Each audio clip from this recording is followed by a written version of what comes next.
설교라고 하죠. 예수님이 산 위에서 설교한 내용을 모음집으로 특별히 구성해 놓은 것입니다. 오늘 우리가 읽었던 마태복음 7장 12절에서 17절은 이 산상 설교의 결론부에 해당하는 내용입니다. 뭐든지 결론이 중요하지 않습니까? 그래서 앞에 못 들었다 하더라도 우리가 뒤에만 제대로 공부를 해도 남는 것이 많을 것 같습니다. 자, 오늘 본문 앞부분에 7장 1절에서 5절 여기만 한번 우리가 짚어보고 넘어가도록 하겠습니다. 자, 마태복음 7장 1절에서 5절 말씀을 한마디로 요약하면 내로남불하지 말라, 이런 말씀이 되겠습니다. 내로남불이란 말 여러분 아실 겁니다. 내가 하면 로맨스, 남이 하면 불륜, 그런 말이죠. 정치권 인사들의 그 모습을 빗대어서 이런 말이 시작됐는데 이제는 일반인들에게도 많이 쓰이는 말입니다. 요즘 인사 청문회 하는 그 모습을 보면 뭔가 내로남불 같은 모습이 느껴지곤 합니다. 아무튼 우리도 얼마든지 내로남불하는 이런 모습이 있을 수 있다라는 거죠. 자, 그런데 오늘 1, 2절에 보면 비판이란 말이 나옵니다. 여러분, 이 비판을요, 원어의 뉘앙스를 조금 더 살려서 다른 말로 옮겨보면 이 말을 심판으로 바꿔도 거의 무방하다고 볼 수 있습니다. 여러분, 심판으로 바꿔서 한번 말을 옮겨볼까요? 심판을 받지 아니하려거든 너도 심판하지 말라. 심판으로 바꾸니까 좀 말이 무섭습니다. 그냥 비판이라는 말보다는 훨씬 어감이 센 것 같아요. 우리는 건전한 비판 때로는 필요합니다. 그런데 이 비판을 하다 보면요, 내가 어느덧 심판자 노릇할 때가 있습니다. 그래서 상대에 대해서 너무너무 정죄하고 함부로 판단하고 그리고 너무 스스로 이렇게 결론 지어버리는 이런 모습은 비판자가 아니라 심판자가 되겠습니다. 하나님은 교만을 싫어하시는데요, 그 교만의 성격이 뭐냐? 자기가 심판자 위치에 있는 것입니다.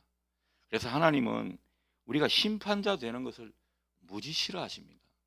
함부로 상대를 낙인 찍고 정죄하면서 심판하듯 말을 해서는 안 된다라는 거죠.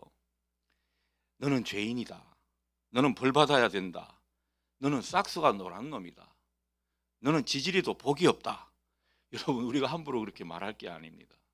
얼마든지 인생은 하나님 안에서 역전될 수 있는 것이고, 그리고 다른 사람의 인생을 우리가 너무 낙인 찍어서 함부로 말할 것이 아니라는 거죠. 우리 애들 키우다 보면 야, 넌 싹수가 노랗다, 이 망할 놈의 엑스야, 이런 말을 많이 하지 않습니까? 은연중이라도 그런 말은 굉장히 안 좋다라는 거죠. 우리가 심판자 노릇하는 그런 표현이라고 할 수 있겠습니다. 그래서 은연중에 우리가 나도 모르게 이런 모습을 가지고 다른 사람을 대한 것은 아닌지 돌아볼 필요가 있습니다. 특히 2절에서 보듯 상대를 비판하다가 심판하는 그 자리에 있지 않도록 특별히 우리는 조심해야 합니다. 우리는 어떻게 해야 하는가? 우리가 때로는 상대에게 충고도 할 수 있고 또 건전한 비판을 할 수 있고 책망도 할 수 있습니다. 그러나 그것이 정말 진정 어린 애정과 또 자비를 갖추는 그 상태에서 오늘 성경의 표현처럼 남을 헤아리는 그런 어떤 모습에서 이런 비판을 할 수 있어야 한다라는 거죠. 그래서 하나님은 우리가 어떻게 다른 사람한테 한 것에 대해서 하나님은 그대로 우리에게 갚으신다, 이런 논리를 여기서 우리가 이해할 수가 있겠습니다. 자, 오늘 본론으로 들어가면요, 먼저 12절을 보겠습니다. 12절은 흔히 이 말씀을 일컬어서 황금률이라고 합니다. 이 정도는 알아두시면 좋을 것 같습니다. 황금률 12절 우리 함께 같이 읽도록 하겠습니다. 시작. 그러므로 무엇이든지 남에게 대접을 받고자 하는 대로 너희도 남을 대접하라. 이것이 율법이요 선지자니라. 아멘.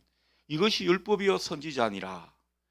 율법과 선지자는요, 구약 성경을 지칭하는 표현이라고 할 수 있겠습니다. 그래서 이것이 성경이 말하는 하나님의 뜻이니라. 뭐 이렇게 번역을 해도 과언이 아닐 것입니다. 남에게 대접을 받고자 하는 대로 너희도 남을 대접하라. 이것이 정말 귀하기 때문에 황금률이라고 했겠죠. 이게 왜 귀한 구절일까 생각을 해봅니다. 여러분, 사람은요 다 뭐 무시당하고 차별받고 학대받는 것, 나를 함부로 대하는 그 모습을 다 싫어합니다. 누구든지 사람은요 존중받고 사랑받고 싶어하고 또 다른 사람이 나를 아껴주기를 바라는 것이죠. 뭐 부부지간에도 서로를 아껴주는 것을 바라는 것은 다 인지상정일 겁니다. 저도 때로는 뭐 자녀들에게서 존중을 받지 못하면 괜히 인생이 슬퍼지고 뭐 그런 마음이 듭니다. 이 사람은요 누구나 이런 마음이 있다라는 거죠. 자, 그런데 우리가 하나님께도 보면 늘 하나님 앞에 나오면 자비를 얻고 싶고 하나님의 은혜를 받고 싶고 하나님이 나를 사랑해 주기를 우리는 소원하지 않습니까? 이게 하나님도 사람도 우리가 뭐 하나님이든 사람이든 이런 마음들이 있는 것이 사실이라는 거죠. 자, 그렇다면 우리가 그렇게 하나님께 은혜를 받고 사랑을 받고 싶어 한다면, 사람에게 우리도 존중받고 인정을 받고 싶어 한다면 우리도 그렇게 해야 된다는 거죠. 우리가 그렇게 하지 않는데 남들이 나한테 그렇게 해주기를 바라는 것, 이거는 맞지 않다라는 것입니다. 내가 사랑받고 싶은 만큼 남도 사랑해 주어야 합니다. 내가 그만큼 인정을 받고 싶으면 남한테도 인정을 해 주어야 한다는 거죠. 왜 사람들이 나한테 곁을 안 주지? 내가 먼저 곁을 주라는 것입니다. 사람들이 나는 너무 함부로 대하는 것 같아. 내가 다른 사람을 함부로 대한 것은 없는지 돌아보라는 것입니다. 우리가 서로가 상대를 존중하고 서로 사랑하고 또 뭔가 예우해주고 자비를 베풀고 선의를 다하는 이런 모습이 있을 때 여러분, 그곳은요 평화가 흐르게 되어 있습니다. 하나님이 마련하신 행복을 소유할 수 있게 되는 거죠. 그래서 황금률인 것입니다. 이 황금률에 충실한 사람이 아브라함이었죠. 아브라함은요 얼마나 다른 사람에게 먼저 대접하려고 했는지 모릅니다. 대접을 너무 잘하다 보니까 결국은 하나님을 정말 제대로 대접한 그런 일이 되고 말았습니다. 하나님이 가만히 있겠습니까? 얼마나 그에게 복을 내려주시는지 모른다는 거죠. 그래서 우리가 상대방을 존중하고 사랑하면 그 상대방이 나에게 존중하고 사랑을 덜 한다고 해도 하나님은 기억하신다라는 거죠. 그래서 하나님이 이게 쌤쌤이 되게끔, 아니 더 많이 이것이 우리에게 복이 되게끔 하신다는 거죠. 하나님이 우리에게 이것이 황금률이다 그렇게 말씀하시는 것을 여러분 꼭 마음에 새길 수 있기를 바랍니다. 아이고, 우리 남편 왜 나한테 이렇게 대할까? 여러분, 우리 스스로를 한번 잘 보시기 바랍니다. 자기는 어떻게 했는지, 이게 다 상대적인 것이거든요. 우리가 반대의 경우를 한번 생각해 봅니다. 내가 상처받았으니 너도 한번 당해봐라, 이렇게 말할 때는요 갈등이 일어나게 돼 있습니다. 결국은 파국으로 치닫는 그런 꼴이 되고 마는 것이죠.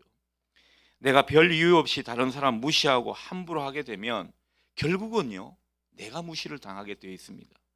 내가 결국은 함부로 취급받는 그런 꼴을 당하게 되더라는 거죠. 하나님께서 이 황금률을 통해서 인간사를 다 그렇게 관리하시고 역사하신다는 것입니다. 사람에게 또 하나님에게 우리가 어떻게 해야 하는지 하나님은 이 말씀을 통해서 우리에게 가르침을 주고 계신 거죠. 그러니 여러분, 우리가 황금률을 따라 행동하면 좋겠습니다. 모두가 황금률을 따라 관계를 맺어가면 좋겠습니다. 황금률을 네가 먼저 해라, 그거 아니겠죠. 우리가 먼저 황금률을 지키고 그럴 때에 우리 관계는 더욱더 하나님 안에서 은총의 관계가 될 것입니다. 그런 공동체가 진짜 복의 공동체가 되는 것이죠. 가정이 됐든 교회가 됐든 말입니다. 오늘 성경이 전하는 바 하나님 뜻을 먼저 여러분에게 전하고 시작하고자 합니다. 자, 본론으로 들어갑니다. 말씀을 이해하기 1번이죠. 좁은 문과 넓은 문 비유에서 주님은 우리가 무엇을 결정해야 한다고 말씀하십니까? 그 일이 왜 중요한 것 같습니까? 뭐 이런 질문이 되겠습니다. 자, 13절 14절을 보면 예수님은 제자들에게 그렇게 말씀하시죠. 좁은 문으로 들어가라. 그렇게 권고하십니다. 멸망으로 인도하는 문은 어떻다고요? 크고 넓다. 그래서 사람들은요, 크고 넓은 길을 선호합니다. 저도 뭐 가급적이면 넓은 길을 가고 싶어 하는 편입니다. 군자지 대로다. 아시죠? 군자는 대로를 간다. 뭐 이런 표현을 써가면서 좁은 길로 가고 싶은 사람은 별로 없을 겁니다. 좁은 길로 가는 것은 협착하고 뭐 좁고 협착함이 크다 이런 표현을 성경이 하고 있는데, 그만큼 넓은 길이라는 것은 사람들에게 익숙한 길이고 보기 좋은 길입니다. 그러나 좁은 길은 어떤 길입니까? 사람들한테 익숙하지 않은 길이에요. 별로 가고 싶지 않은 길이라고 할 수 있겠습니다. 그래서 선뜻 그 길을 가려고 하지 않는 속성이 있다라는 겁니다. 자, 그런데 주님은 우리에게 좁은 문으로 들어가라. 이걸 우리에게 권면하고 계신다는 것입니다. 자, 그렇다면 이 좁은 문으로 들어가는 것의 핵심이 무엇이겠습니까? 왜 길도 안 좋고 또 여러 가지 익숙하지 않은 그 길을 굳이 가라고 하시는 것일까? 그 문으로 들어가서 그런 길로 가라고 하는 것일까? 여러분, 그 이유가 무엇이겠습니까? 14절에 나와 있죠. 생명으로 들어가는 길이기 때문에 그렇습니다. 그래서 우리는요, 어떤 문으로 들어갈까? 어떤 길로 가야 할까? 여러분이 선택의 기로에 있다면 어떤 기준을 갖고 있어야 할 것입니까? 생명의 길이냐? 생명의 길이 아니냐? 생명으로 인도되느냐? 그렇지 않느냐? 이 판단을 하라는 것입니다.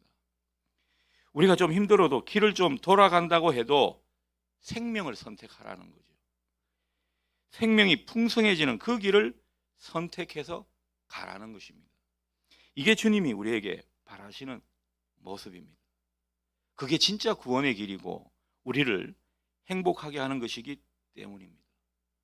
자, 여기도 뭐 사업하시는 장로님도 있고 우리 집사님도 계신데, 사업을 해서 돈 많이 번다고 행복한 것이 아닙니다. 우리가 자녀를 키우죠. 자녀 좋은 대학 보내고 또 좋은 데 취직만 하면 여러분 행복하는 것입니까? 그게 아니라는 거죠. 우리 자녀들이 정말 생명이 풍성해지고 영혼이 자유해지고 그리고 은혜를 더욱 느끼는 그런 상태가 돼야 행복한 거라는 겁니다. 그런 어떤 삶의 조건은 우리 그대로 있어도 제가 말씀드렸던 이 생명이 풍성한 길이 되지 않으면은 아무리 많은 좋은 조건 가지고 있다 하더라도 진정 행복의 길은 아니라는 것입니다. 주님은 우리에게요, 이 모든 산상설교를 통해서 인간이 어떻게 하면 진짜 행복한가, 이걸 권면하고 계신 것입니다. 그래서 주님은 우리에게 생명이 풍성해지는 것을 목표로 삼고 그렇게 그 길을 가라 말씀하시는 것입니다. 그러니 우리가 사업을 해도 일터에서 일을 해도 자녀를 키워도 내가 정말 인생에 큰 꿈을 갖고 그 꿈을 향해 나아갈 때도 우리는 어떤 기준이 그 중심에 있어야 합니까? 내가 정말 생명이 풍성해지는 길인가? 이 목표를 늘 생각하라는 것입니다. 여러분, 생명이 풍성해지는 그 길의 비결은 어디에 있습니까? 다른 데 있지 않습니다. 하나님과 마음이 점점 일치되어 가는, 여러분, 우리가 하나님의 자녀라고 하고 하나님과 점점 뭔가 좀 비슷한 점이 많고 하나님의 뜻과 맞으면은 우리는 하나님의 자녀로서 하나님이 주시는 복 상태에 있지 않겠습니까? 그것은 우리 존재를 보면 당연한 것입니다. 우리가 마귀의 자식이면요, 하나님의 뜻과는 무관한 채 살아도 뭐 하등 잘못될 것이 없습니다. 그런데 우리는 하나님의 자녀고 하나님이 선택한 백성이고 그렇기 때문에 하나님과 마음이 일치되어야 하고 하나님의 뜻이 내 뜻이 되는 그런 어떤 인생을 살아가야 하는 것이죠. 그럴 때 우리가 참된 성취, 참된 만족감, 참된 행복에 이를 수 있다라는 것입니다. 그래서 성경은 이런 비슷한 말을 어떻게 표현하느냐? 하나님의 영광을 위해 살아라, 이렇게 표현하는 것입니다. 하나님의 영광을 위해 사는 것은요, 우리가 점점 하나님의 마음과 일치되는 것이고 하나님의 뜻이 내 뜻이 되는 그런 삶일 것입니다. 여러분의 인생길이 하나님과 점점 일치되는 이 지점이 더욱 많아질 수 있기를 축복합니다. 그 가운데 우리는 자유해지는 것입니다. 하나님과 어긋나면요, 이게 자꾸 뭔가 인생의 어떤 무거움을 느끼게 돼 있습니다. 제가 자주 말씀드리지만 저는 하나님의 대척점에서 상당 기간 살아보니까요, 하나님이 너무너무 구별해서 사용하고 싶은 그런 사람인데, 대척점에 살다 보니까 아무리 세상의 것을 많이 취해도 이게 하등 만족이 되지 않습니다. 행복의 요소가 되지 않더라는 거죠. 더 갈증만 일어날 뿐입니다. 우리는 하나님 안에서 행복한 사람이기 때문에 하나님과 마음이 맞아야 된다. 그래서 하나님과 마음이 맞은 다윗을 그토록 좋아하신 거죠. 하나님의 뜻이 내 뜻이 되는 거, 이게 얼마나 중요한 신앙의 모습인지 모릅니다. 여러분에게 이러한 삶의 본질이 더욱 뚜렷하게 나타날 수 있기를 축복합니다. 자, 2번 문제입니다. 좋은 나무와 못된 나무를 가르는 기준은 무엇입니까? 좋은 나무 같은 인생이 되려면 무엇이 중요합니까? 자, 이런 가운데 주님은 우리에게 좋은 나무가 되라, 이렇게 말씀을 하십니다. 좋은 나무. 제가 한창 같이 기도하고 병원을 개원하기 전에 같이 기도하면서 위치는 어디가 좋겠습니다, 이렇게 기도했던 치과 병원장님이 있습니다. 전에 교회에. 그분은 명절 때마다 저한테 아주 분에 넘치는 선물을 저한테 아직도 선물하고 있습니다. 이게 초창기에 뜻을 같이 했기 때문에 초창기에 제가 기도해 줬다고 생각하고 얼마나 고마움을 저에게 가지는지 모릅니다. 하나님 보고 하시는 거겠죠. 그 치과 병원이 이 나무 치과 병원입니다. 나무 치과. 그래서 어떻게 보면 참 좋은 나무를 지향하는 그런 병원이라고 할 수 있겠습니다. 여러분, 좋은 나무가 되십시오. 야곱의 축복 가사 보면은 그런 그 가사가 참 기억이 나죠. 너는 담장너머로 뻗은 나무 가지에 푸른 열매처럼 하나님의 귀한 축복이 삶에 가득 넘쳐날 거야. 참 가사가 좋습니다. 여러분, 정말 좋은 나무가 되셔서 가지를 쭉 뻗으셔가지고 정말 남의 담장까지 그렇게 가지를 뻗어서 열매를 주렁주렁 맺으시기를 주님의 이름으로 축복합니다. 우리는 좋은 나무가 되어야 합니다. 자, 좋은 나무가 되라고 하는데 그 말씀을 하실 때 무슨 말씀을 하다가 이 말씀을 하셨는지를 볼 필요가 있습니다. 거짓 선지자를 삼가라, 이런 말씀을 하시면서 좋은 나무가 되거라, 이렇게 말씀하셨다라는 겁니다. 여러분, 거짓 목회자, 거짓 신자가 되지 말거라, 이 말씀을 하시는 가운데 좋은 나무가 되라, 그렇게 우리에게 당부하시는 것입니다. 주님 시대나 우리 시대나 거짓 선지자가 많이 있었다라는 거죠. 목회자 같지 않은 목회자가 여전히 많은 세상입니다. 여러분, 거짓 목회자는 어떤 모습일까요? 돈과 인기에 영합한 그런 모습일 겁니다. 하나님의 뜻을 분별하는 것과 이 복음의 본질, 이런 것에는 별로 관심이 없죠. 세상 방법이나 세상의 가치관을 자꾸 교회에 적용하려고 하는, 만약에 이런 목회자가 있다면 그는 좋은 목회자가 아닙니다. 아니, 거짓 목회자에 가까울지 모르겠습니다. 영혼에 대한 사랑 그리고 돌봄보다는 그저 어떻게 하면 교회를 제대로 건축할까, 교회를 양적으로 성장시킬까, 이런 데 혈안이 돼 있다면 그것은 어떻게 보면요, 사자에 가까울 수도 있겠습니다. 본질에 충실한지 아닌지 우리가 그걸 보면 된다라는 것입니다. 하나님에 대한 신학이 아니라 목사 개인의 철학을 자꾸 말씀 가운데 담아내서 선포한다고 한다면 그것은요, 하나님의 이름으로 그냥 장사하는 장사치에 불과하다는 것입니다. 그리고 어떤 경우에 보면 지나치게 성도들에게 죄의식을 불러일으키는, 특히 이단이 그렇죠. 이단에 가까울수록 무겁습니다. 죄의식을 불러일으켜서 신앙이란 것이 자꾸 어디에 구속되는 것처럼 부자유하게 만들 그런 모습이 있을 텐데, 이것은 거짓 목회자들이 하는 모습이라는 거죠. 여러분, 이 시대는요, 분별이 중요합니다.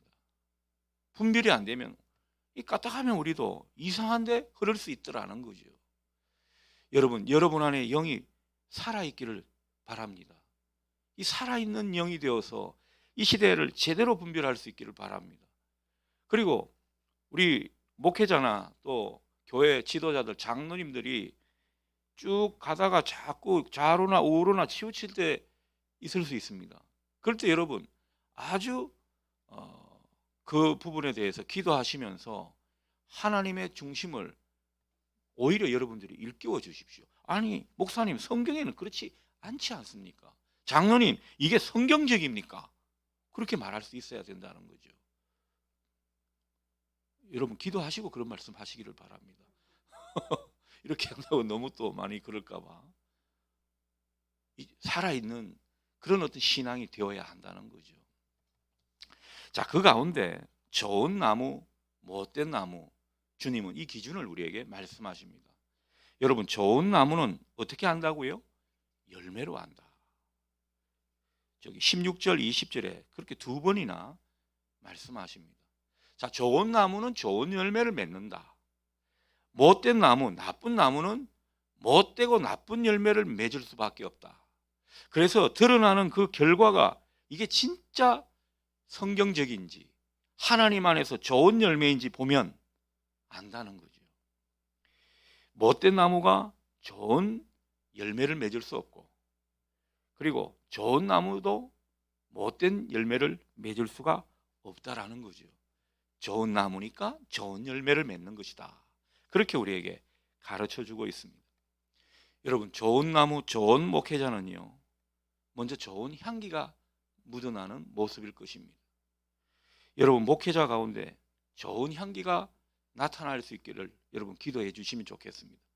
향수 좋은 거 뿌리라는 이야기가 아니고요, 뭔가 그가 걸어가는 길에 주님의 모습이 오늘 찬양 부른 것처럼 1절이라도 나타난다면 좋은 향기가 풍기는 모습일 것입니다. 여러분들이 목회자를 보는데 주님의 모습과 상반된 모습만 본다면 여러분, 우리 교회는 미래가 없는 것입니다. 그러니 정말 이 목회자들, 교회 지도자들이 진짜 주님의 향기가 풍겨날 수 있게끔 우리가 그렇게 기도하고 스스로 결단하고 함께 힘을 모으면서 나아가야 할 것입니다. 주님은 우리에게 그것을 당부하고 있는 것이죠. 여러분, 좋은 향기를 풍기게 되면요, 그것은 좋은 영향을 끼치는 것일 겁니다. 다른 사람들에게 뭔가 선한 열망을 불러일으키는 것이고, 그 사람 때문에 다른 사람이 순수해지는 그런 모습일 것입니다. 목회자 한 사람 때문에 교인들이 더욱더 선한 교인이 되어 간다면 그 목회자는요, 그 목회 이 겉으로 드러난 것과 상관없이 하나님께 엄청난 칭찬을 받을 것입니다. 이렇게 악하고 패역한 시대에 한 사람이라도 선한 길을 가고 주님의 마음으로 살게끔 그렇게 영향을 끼친다면 여러분, 하늘의 상급이 분명히 있더라는 것입니다. 이제는 코로나 시대 이후에는요, 이제 외형적인 것, 눈에 보이는 것이 중요한 시대가 아닙니다. 하나님은 그것을 다 엎으신 것을 우리에게 경험하게 하셨습니다. 본질이 중요하다는 거죠. 그 본질은 나로 인해서 다른 사람이 더욱더 마음에 선해지고 주님의 길을 가고 그리고 하나님의 선한 열망이 일어나게 된다면 그것은 좋은 영향력을 발휘하는 것이기 때문에 좋은 나무인 것입니다. 그게 바로 아름다운 열매 아니겠습니까? 여러분, 아름다운 열매는요, 선한 열매고 또 생명의 열매일 것입니다. 생명의 열매를 맺는다는 것은 항상 하나님 나라 특징을 생각하십시오. 하나님 나라 특징이 무엇입니까? 제가 늘 말씀드리죠. 하나님의 나라는 먹고 마시는 것이 아니라, 눈에 보이는 가치가 아니라 뭐라고요? 의와 평강과 희락이다. 제가 이렇게 자주 말씀드렸는데 꿀 먹은 벙어리 되니까 저도 벙어리가 될 뻔했습니다.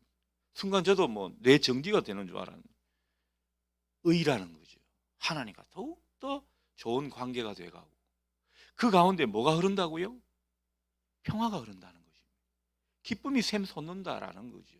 이게 하늘의 복인데, 이게 하나님 나라 특징인데, 선한 열매를 맺는 사람은, 생명의 열매를 맺는 사람은 이런 열매가 나타나더라는 거죠. 그러니 이 좋은 나무가 있는 곳에는요, 항상 없던 기쁨이 점점 기쁨이 솟아나는 그런 은혜가 있을 것입니다. 그 사람으로 인해서 평화가 일어나게 될 것입니다. 여러분, 내가 정말 평화를 일으키고 기쁨을 주고 하나님과 좋은 관계 속에서 복이 들어오고 은혜가 흘러들어오는 그런 인생인지, 그런 좋은 나무인지, 아니면 안타깝게도 아직도 못된 나무인지 보실 수 있기를 바랍니다. 주님은 오늘 우리를 점검하시는 것입니다. 우리 바라기는 여러분, 좋은 나무가 되십시오. 생명의 열매가 둥실둥실 열리는 좋은 나무가 되십시오. 여러분이 가는 곳마다 정말 선한 하나님의 역사가 나타나고 아름다운 것을 쌓아가는 그런 사람이 되면 좋겠습니다. 여러분, 이렇게 살려면 무엇이 중요한 것 같습니까? 마음입니다. 항상 우리는 하나님이 우리에게 뭘 보시는가, 나의 열심 어린 그런 어떤 행동, 그리고 남보다 더 봉사 잘하는 것, 남들이 칭찬할 만한 그런 어떤 업적, 하나님은 그것도 때로는 기특하게 생각하시지만 중요한 것은 우리 마음의 동기입니다. 하나님은요, 우리의 중심을 보신다고 말씀하셨습니다. 우리가 선한 동기로 또 선한 마음의 자리로 감당하게 될 때 그 일은 선한 일이 되는 것입니다. 그러나 선한 마음으로 하지 않고 그저 사람 의식에서 나를 뽐내고 나를 드러내려고 하려는 그런 일이 된다면 미안하지만 하나님의 일은 아닐 것입니다. 사람의 일이라는 거죠. 그러니 신앙은 항상 마음을 살펴야 하는 것입니다. 왜? 하나님이 우리 마음자리를 보시기 때문입니다. 저도 목회가 어려운 것이 다른 게 아닙니다. 제 마음이 어떠한가? 때로는 이 마음이 높아지고 사람이 교만해지면요, 내 마음자리를 보지 못하는 것입니다. 이게 안타까운 거예요. 겸손한 상태가 되면 또 마음이 보이는 것입니다. 그래서 하나님은 우리가 좀 겸손한 상태가 되라고 때로는 고난으로 밀어 넣으실 때도 있습니다. 여러분, 고난의 자리에서 마음이 하나님 앞에 겸손해질 때 비로소 우리 자신이 보이고 내가 과거에 어떤 모습으로 있었는지 여실히 드러나고 성령님께서 그걸 비추게 되니까 다시 마음 관리를 하게 되는 겁니다.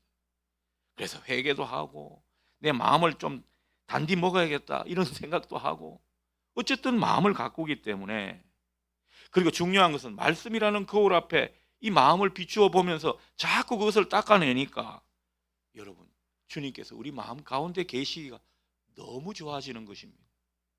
그래서 우리 마음부터 천국이 되는 거죠. 천국이 뭐가 다른 게 천국이 아닙니다. 주님이 여기에 온전히 계시면 그게 천국인 거죠. 여러분, 때로는요, 주님이 계시지 않고 이 마귀가 우리 속에 들끓을 때가 있습니다. 이것을 물리쳐야 합니다. 신앙은 점점 천국을 이루어가는 것이거든요. 우리 마음부터 말입니다. 그래서 마음부터 우리의 삶의 지경까지 계속 하나님이 그 속에 힘있게 다스리시도록 만들어가는 것이 성화의 과정인 것입니다. 여러분에게 이 은혜가 넘치게 있기를 축복합니다. 그래야 좋은 열매를 맺을 수 있다라는 것입니다. 3번입니다. 자, 산상설교는 하나님 백성들에게 주신 말씀입니다. 그런데 그들 중에도 천국에 들어가지 못할 사람이 있다라는 말씀을 우리가 어떻게 이해해야 할까요? 이런 질문입니다. 21절 보면 주여 주여 하는 자들이 있다고 하죠. 근데 미안하지만 이 문맥을 보게 되면 이분들은 천국에 들어가지 못할 사람들이라 말씀하고 있는 것입니다. 아니, 나는 하나님의 백성이고 나는 구원받은 사람인데 왜 내가 천국에 들어가지 못하는 것입니까? 여러분, 천국 문에 이르러서 상당히 억울하게 생각할 주의 종들이 더러 많이 있다라는 겁니다. 참 안타까운 그런 장면을 우리에게 보여주고 있습니다. 이 사람들 특징이 무엇입니까? 겉으로는 신앙을 되게 잘하는 사람 같습니다. 22절 보십시오. 화려합니다. 정말 진짜 신앙인 같은 모습입니다. 능력도 많고 뭐 여러 가지 은사도 많고 나름대로 신앙 잘한다고 생각했던 사람 아닐까요? 여기에 무서운 함정이 있는 것입니다. 여러분, 신앙의 가장 큰 적은요, 나름대로 내가 잘 믿고 있다 생각하는, 스스로 착각하는 그걸 것입니다. 내가 정말 잘 믿고 있고 잘하고 있고 나는 하나님께서 정말 사랑하시고 복 주실 사람이야, 이런 자부심으로 가득하다면 오히려 그것이 때로는 위험하다는 거죠. 여러분, 하나님께로 더 가까이 있는 사람은요, 회개를 더 많이 합니다. 바울은 우리가 볼 때 예수님 바로 붙어 있는 사람 같지 않습니까? 예수님 근처에 계신 몇 분 안에 드는 사람이 바울입니다. 바울은 스스로를 어떻게 표현했다고요? 나는 죄인 중에 괴수입니다. 여러분, 우리가 정말 잘 믿고 있다고 생각하는 자부심 때로는 필요하죠. 뭔가 좀 능동적으로 우리가 건설적으로 주님의 나라를 이루어갈 때는 이런 스피릿이 좀 필요할 수도 있겠습니다. 그러나 하나님 앞에 정직하게 서서 내가 어떠한지를 때로는 우리가 살펴봐야 한다는 거죠. 아무리 뭐 복음 성가를 잘 부르고 성경 구절 많이 암송하고 성경을 1독, 2독, 3독, 나는 10독을 했습니다, 자랑할 수 있어도 아무리 선지자 노릇을 하는 것 같이 보여도 하나님의 뜻에 자기 삶을 거기에 맞춰가지고 점점 그 인생을 조율해 가지 않으면, 하나님께 맞추지 않으면 다 헛것이라는 겁니다. 그래서 21절 하반절에 참된 목회자, 참된 신앙인의 비결을 우리에게 말씀해 주고 있죠. 21절 하반절이 어떤 것입니까? 21절 하반절을 보면 다만 하늘에 계신 내 아버지의 뜻대로 행하는 자라야 들어가리라. 여러분, 제일 중요한 기준이 무엇입니까? 하나님의 뜻대로 행하는 것입니다. 내가 하나님의 뜻대로 행하려고 하는데 뭘 알아야 뜻대로 행하죠. 그러니 말씀대로 살려고 한다면 일단 말씀을 알아야 할 것입니다. 하나님의 뜻이 무엇인지 성경에 이미 우리에게 다 전해 주었거든요. 이것을 자꾸 살피면서, 그리고 설교를 들어도 그냥 듣는 게 아니라 오늘 내게 주신 말씀 뜻이 무엇일까? 여러분, 아침 만나를 하는 까닭은 바로 거기에 있습니다. 오늘의 양식을 삼으려고 하는 거죠. 그 양식은 다른 게 아닙니다. 하나님의 뜻입니다. 우리 목회자들은 하나님의 뜻이 무엇인지 더욱더 설교를 통해 분명히 드러내야 할 것입니다. 여기에 좀 과제가 좀 있는 것 같아요. 자, 뜻을 드러내면 여러분들은 그 하나님의 양식을 매일의 양식으로, 내 삶의 양식으로 삼아서 그렇게 살아가야 한다는 거죠. 그 가운데 성령님이 우리를 이끄시고 도우셔서 하나님의 뜻대로 행할 수 있는 그런 삶으로 나아가는 것입니다. 이렇게 살아가는 사람이 진짜 구원에 이르는 사람이라는 거예요. 그런데 하나님의 뜻과는 전혀 무관하게 하나님의 뜻은 내가 도무지 관심도 없다, 그런 사람은요, 결국 진짜 그 사람이 구원받은 사람인지 한번 의문을 가져보라고 오늘 이 말씀을 우리에게 하시는 것입니다. 23절 보십시오. 내가 너희를 도무지 알지 못하니 불법을 행하는 자들아. 이 불법이라는 것은 하나님의 법을 행하지 않고 자기의 법, 자기가 좋다고 생각하는 그것이 자기의 법이죠. 자기 법대로 살아가는 사람에게서 너는 내게서 떠나가라, 나와는 무관하다. 주님은 아주 냉정하게, 주님은 사랑의 주님이지만요, 마지막 때에는 아주 냉정하십니다. 그도 그럴 것이 심판주의이기 때문에 그렇죠. 그래서 우리가 오늘 이 말씀을 너무 무겁게만 받아들일 것도 아닐 것입니다. 이젠 알았으면 하나님 뜻대로 살려고 조금씩 예를 쓰면 되는 것입니다. 여러분 너무 많이 바뀌지 마십시오. 저도 여러분을 못 알아볼지 모릅니다. 하나님도 여러분 너무 급격한 변화 원하지 않습니다. 나중에 그게 지속되지 않을 수도 있거든요. 조금씩 오늘 찬양 표현이 참 좋아요. 한 절이라도 말이죠. 조금씩 그렇게 하나님의 뜻과 상관이 있는 그런 인생으로 살아가라는 거죠. 주님이 그것을 우리에게 말씀하고 있습니다. 여러분 구원의 확신이 있다 없다 때로는 이걸 중요하게 생각하고 이걸 따지는 경우가 많은데요. 구원의 확신은 다른 게 아닙니다. 진정한 신앙생활을 하게 되면 그 자체가 구원이 담보되는 거죠. 진정한 신앙생활은 어떤 것입니까? 하나님의 영이 우리 속에 내주하여서 우리를 자꾸만 하나님의 뜻으로 그렇게 살아가도록 이끄시고 또 그 열매가 점점 삶으로 나타난다면 그 신앙생활은 틀림없는 신앙생활이고 구원은 확실한 사람들이라는 거죠. 그래서 구원의 확신은 하나님의 뜻이 점점 내 뜻이 되어가고 있는가 여기에 달려있는 것입니다. 여러분에게 점점 하나님의 뜻이 내 뜻이 되어가는 이 은혜가 있기를 축복합니다. 마지막 4번입니다. 자, 반석 위에 집을 세우는 사람들, 어떤 사람들을 가리킬까? 또 어떻게 집을 세우라고 하시는 말인가? 뭐 이런 질문입니다. 이제 이게 결론 중에 결론입니다. 여러분 쭉 말씀을 들어왔죠. 핵심은 무엇입니까? 하나님의 뜻대로 행하는, 그래서 말씀대로 살아가는 이런 사람을 주님은 강조하고 있습니다. 그 비유를 반석 위에 지은 집 여기에 비유하고 있는 거죠. 이게 지혜로운 인생이다 라는 것입니다. 말씀은 듣는 것으로만 충분하지 않다. 중요한 것은 말씀을 삶으로 실천하고 그리고 점점 하나님의 뜻으로 변화되는 그런 인생을 살아야 한다. 그게 지혜로운 인생이다. 이렇게 말씀하시는 것 같습니다. 사람들은요, 어떻게 보면 동기로는 다 지혜로운 인생이 되고자 할 것입니다. 반석 위에 집을 지으려고 할 것입니다. 그런데 문제는 반석 위에 집을 짓는다는 것이 쉽지 않다는 것입니다. 자, 누가복음 6장 48절에 보면 반석 위에 집을 세우는 것에 대해서 이렇게 말씀하고 있죠. 먼저 땅을 깊이 파고 그 기초를 반석 위에 놓아라. 주님께서 그렇게 말씀하시거든요. 이거는 뭐냐? 땅을 깊이 파야 되는데 반석이 나올 때까지 파라는 것입니다. 그 파서 반석이 나오면 거기에다가 기초를 세우라는 거죠. 여러분 이 반석이 누굽니까? 기초가 누굽니까? 예수 그리스도라는 거예요. 그래서 예수 그리스도 그분의 말씀 위에 인생의 집을 지어라. 그래야 지혜로운 인생이다. 뭐 이런 결론에 우리가 이르게 되는 것입니다. 그런데 이 말씀이신 예수님을 만나기까지는 어렵죠. 우리가 뭐 말씀을 배우고 연구하고 묵상하고 하면서 이 반석이신 예수님 그분을 만나는 데까지는 때로는요 좀 지난한 무엇인가가 때로는 필요합니다. 우리가 여기서 그냥 되돌아 나오는 경우가 많습니다.